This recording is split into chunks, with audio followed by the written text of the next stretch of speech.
नागपुर जिले की 12 विधानसभा सीटों पर चुनाव लड़ रहे 217 उम्मीदवारों की किस्मत बुधवार को चुनाव समाप्त होने के साथ ही ईवीएम में कैद हो गई है। 23 नवंबर की सुबह 8 बजे से जिले में अलग अलग स्थानों पर मतगणना होगी। जिले की 12 विधानसभा सीटों पर शाम 6 बजे तक 60.49% मतदान हुआ। विधानसभा चुनाव 2019 के मुकाबले इस बार ज़्यादा वोटिंग हुई थी। सबसे ज़्यादा मतदान उमरेड में 70.2% हुआ है। शहर की तुलना ग्रामीण में भी मतदाताओं का उत्साह ज़्यादा दिखाई दिया। दिग्गजों की जीत हार ईवीएम में है अब बंद, धड़कनें बढ़ी। उम्मीदवारों को जीत का दावा कायम। मतदान के दिन शहर के अलग अलग परिसर में अलग अलग घटनाएं हुई है। नोट बांटने को लेकर विवाद गरमाया, वीडियो वायरल, पहुंचे आला पुलिस अधिकारी, तांडापेट में हंगामा। तो वहीं बोगस मतदान के कई आरोप भी लगे हैं। इतना नहीं तो दो गुटों में इस चुनाव के दरमियान हाथापाई भी देखी गई। कुछ ऐसी जगह थी जहां पर मतदान शांतिपूर्ण तरीके से संपन्न हुआ। टिमके में तनावपूर्ण शांति दिखाई दी। वोट देकर 84 साल के मरीज ने निभाई ये जिम्मेदारी। मताधिकार। शहर के सभी 6 विधानसभा क्षेत्रों में प्रमुख नेताओं ने अपने मतदान केंद्रों पर जाकर वोट दिया। अब सबकी निगाहें परिणाम पर टिकी है। 2014 में जिले की 12 में से 11 सीटें भाजपा ने जीती थी। 2019 में वह 6 सीट ही जीत पाई, उसमें भी 4 सीट शहर की थी। इस बार भाजपा ने 11 सीटों पर उम्मीदवार उतारे थे। भाजपा 100% जीत का दावा कर रही है। उधर कांग्रेस ने 8 सीटों पर भी उम्मीदवार उतारे थे।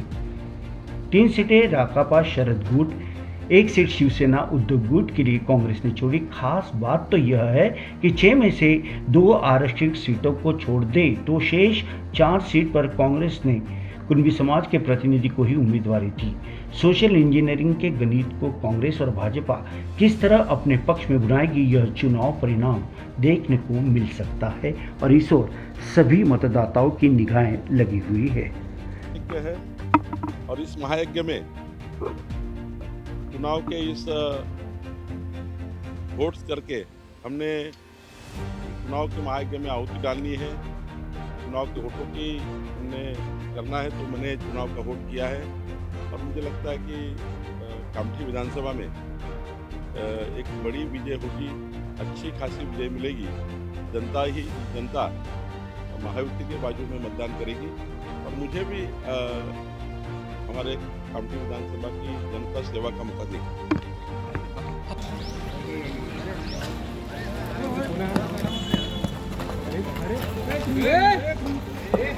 खाली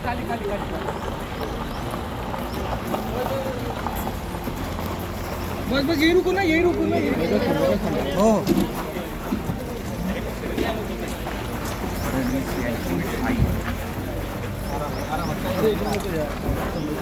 देवेंद्र तुम्ही एका जागी रुको, स्टँडिंग शांतपणे बस. बहिणीसोबत थोडं स्टँडिंग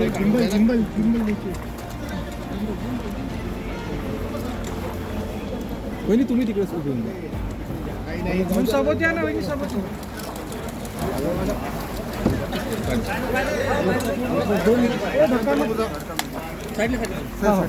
हो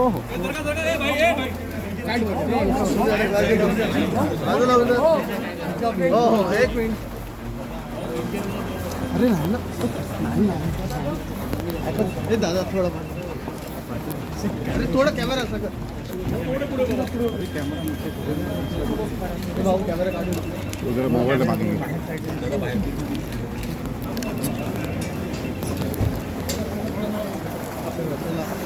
एक टाईट घेऊन जाणार रे. हा भाऊ, आज तुम्ही मतदान केलं का? मतदानाचा अधिकार प्रत्येक नागरिकांनी बजावायला पाहिजे आणि लोकतंत्रामध्ये एक मताचं महत्त्व किती आहे हे सर्वांना माहीत आहे. आणि म्हणून जनप्रतिनिधींनी तर तातडीनं पहिले जाऊन मतदानाचा अधिकार बजावला पाहिजे आणि सगळ्या नागरिकांनीही सांगायला पाहिजे की आपण मतदान करावं. काय अपेक्षा आहे आणि मतदान? डॉक्टर बाबासाहेब आंबेडकरांनी या देशाला संविधान दिलं आणि त्या अंतर्गत आता ही लोकशाहीची निवडणूक आहे. महाराष्ट्रात 288 जागांवर महाविकास आघाडी लढते आहे आणि महाविकास आघाडीची विजयाकडची घोडदौड ही पुढं चाललेली आहे. आज राज्याची परिस्थिती जर बघितली तर राज्यातला मतदार हा महायुतीपासून उदासीन आहे, भारतीय जनता पक्षापासून उदासीन आहे. त्यांनी ज्या पद्धतीनं या देशामध्ये पक्ष फोडण्याचे काम केलेत, ज्या पद्धतीनं त्यांनी लोकांवर ईडी CBI लावून त्यांना जेलमध्ये टाकण्याचा प्रयत्न केला आणि निर्दोष सुटलेत लोक, अशा पद्धतीनं राज्यामध्ये काम करणारे जे लोक नेत्यांवरती हल्ले करवतात, नेत्यांना गोळी मारायला लावतात, असे हे पक्ष, ही युती महायुती याचा विरोध सर्वत्र या ठिकाणी होतो आहे. आणि हा निकाल आश्चर्यकारक नव्हे तर महाविकास आघाडीच्या बाजूने पूर्णतः तुम्हाला आलेला या ठिकाणी दिसणार आहे. मी या प्रसंगी माझ्या मतदारसंघातले जितके मतदाता आहेत त्यांचा माझ्यावर संपूर्णपणे विश्वास आहे.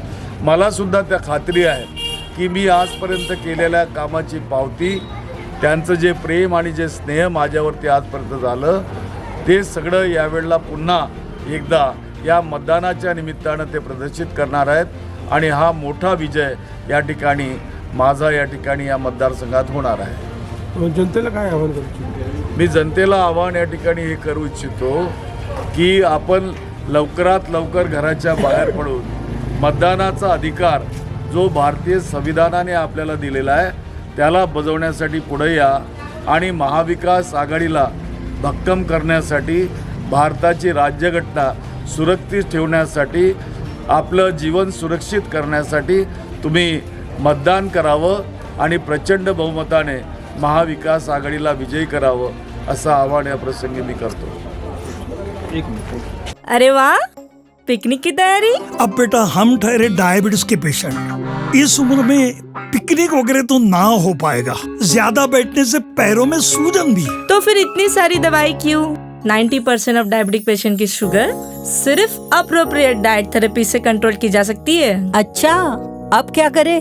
पूरे इंडिया में अप्रोप्रिएट डाइट थेरेपी के 50+ सेंटर्स है. तो आज ही अपनी अपॉइंटमेंट बुक कराएं और डायबिटीज के सोल्यूशन पाएं. आज ही अपने कंफर्मेटरी टेस्ट कराएं सिर्फ एप्रोप्रिएट डाइट थेरेपी से.